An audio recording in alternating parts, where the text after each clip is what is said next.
Hello friends, मेरा नाम आदित्य गोस्वामी है और आज हम जो टॉपिक पढ़ने जा रहे हैं वो पढ़ने जा रहे हैं प्रोसेस शेड्यूलिंग। ये बहुत ही एक इम्पॉर्टेंट टॉपिक है जो कि इंजीनियरिंग सर्विसेज में बहुत ज़्यादा आता है और जो आपका एक एग्ज़ाम आने वाला है नीलेट का, उसके लिए भी ये बहुत इंपॉर्टेंट टॉपिक है। ठीक है, तो हम चालू करते हैं क्या होता है हमारा प्रोसेस शेड्यूलिंग। उससे पहले आपको कुछ बेसिक्स बता दूँ मैं ऑपरेटिंग सिस्टम के। ऑपरेटिंग सिस्टम में 3 तरह के शेड्यूलर होते हैं। पहला शेड्यूलर जो होता है आपका, उसे हम कहते हैं लॉन्ग टर्म शेड्यूलर।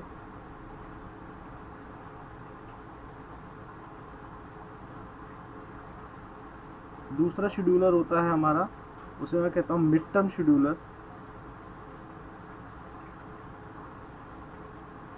और जो तीसरा शेड्यूलर होता है मेरा, उसे मैं कहता हूँ short term scheduler.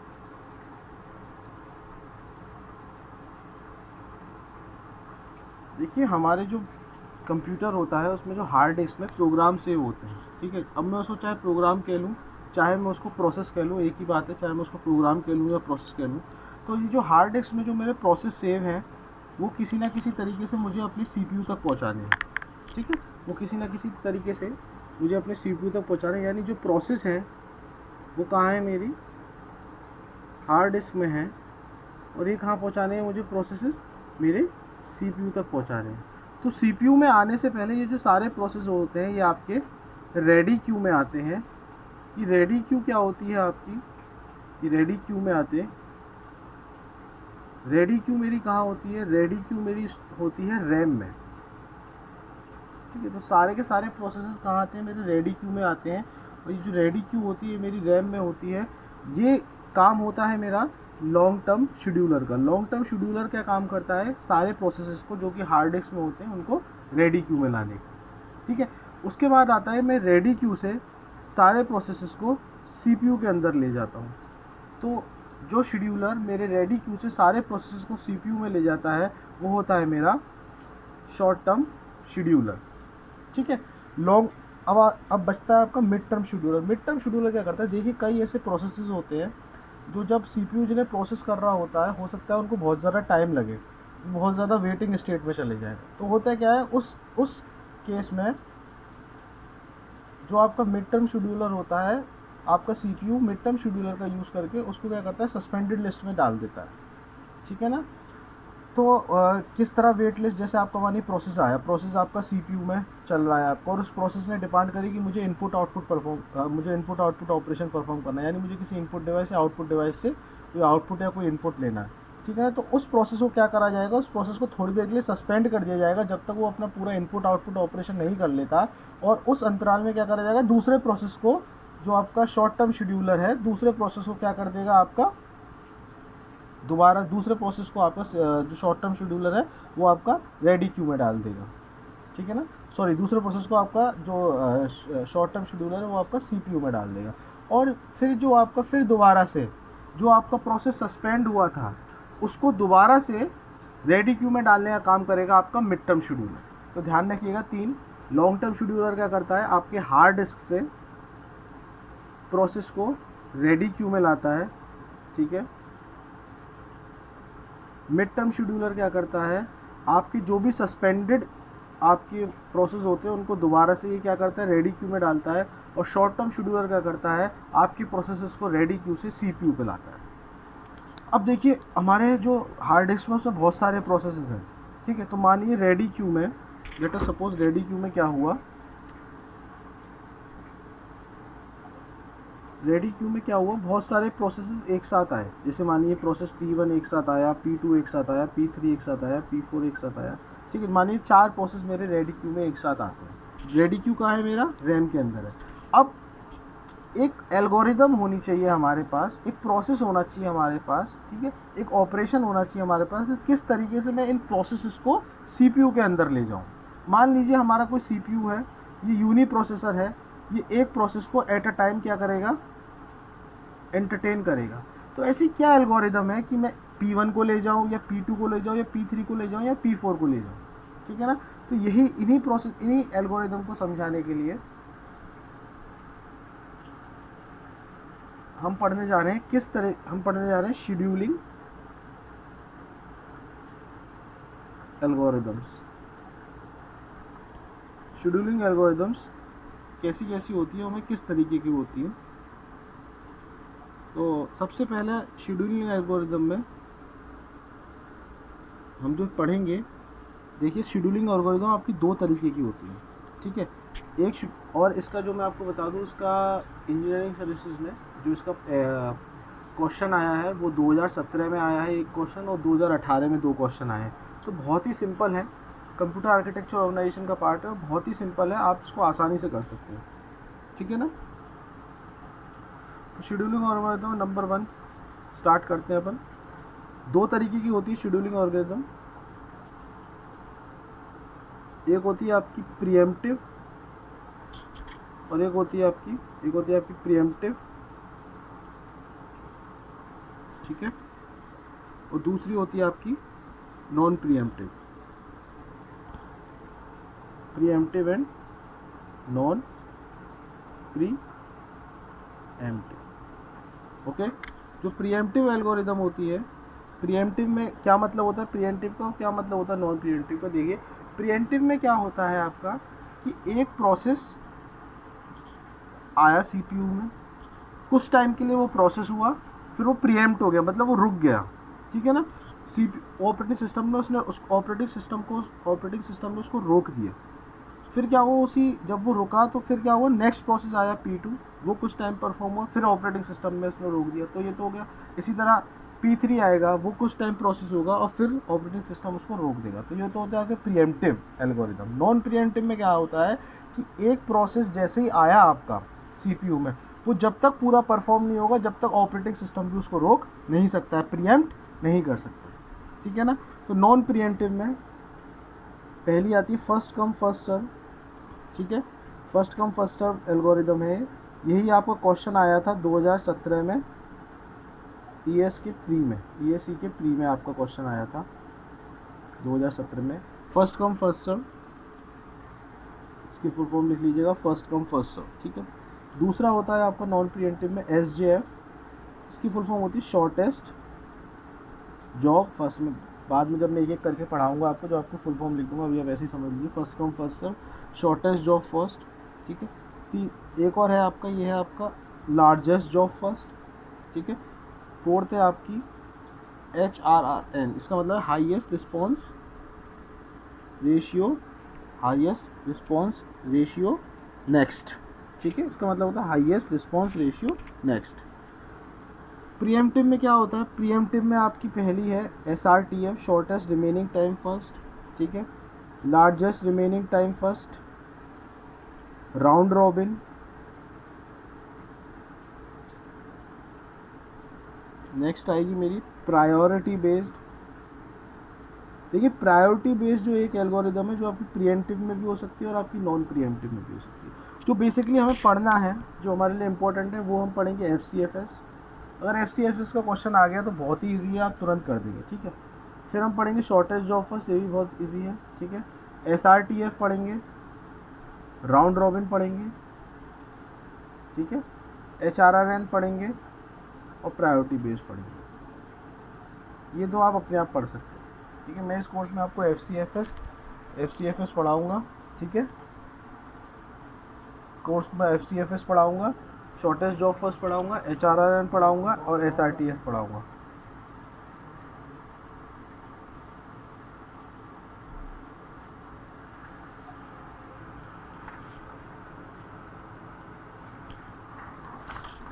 Let's start our topic with first algorithm, that is FCFS, first come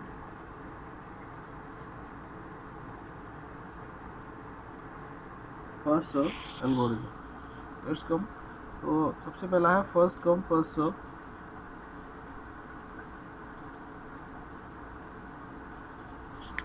ऐसा करते हैं एल्गोरिथम, ये तो हम पढ़ेंगे, इससे पहले क्या करते हैं, कुछ हमें टर्म्स डिस्कस कर लेते हैं, ठीक है, कुछ हम टर्म्स डिस्कस कर लेते हैं। तो सबसे पहले हम जो शेड्यूलिंग एल्गोरिथम पढ़ रहे हैं, तो सबसे पहले हम क्या पढ़ रहे हैं, हम पढ़ रहे हैं CPU शेड्यूलिंग, ठीक है। क्या गोल है CPU शेड्यूलिंग का, CPU शेड्यूलिंग का जो गोल है, क्यों मैं पढ़ रहा हूँ, टू इंक्रीज